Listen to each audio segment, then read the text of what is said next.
The workers need to put the briquettes into the baskets. The lifting equipment will lift the baskets with the briquettes to the inner stove and cover the inner stove with caps.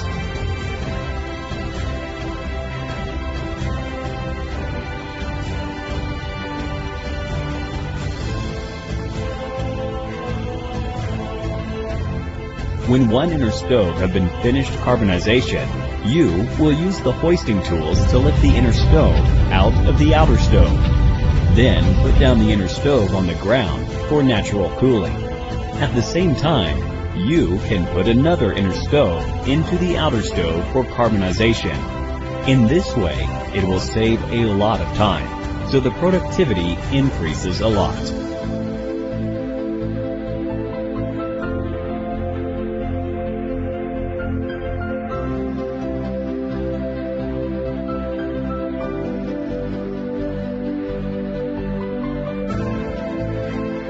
When the yellow gas is produced from the sawdust briquettes at 220 to 300 degrees, it will go back to the bottom of the outer stove to heat the stove itself. There is no need to add any fuel to the heating room.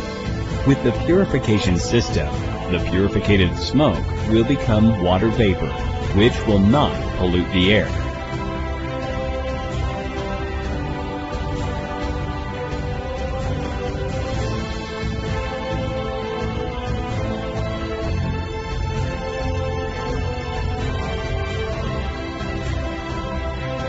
After the 4 steps, you can get natural charcoal briquettes. Welcome to Mingyang Plant.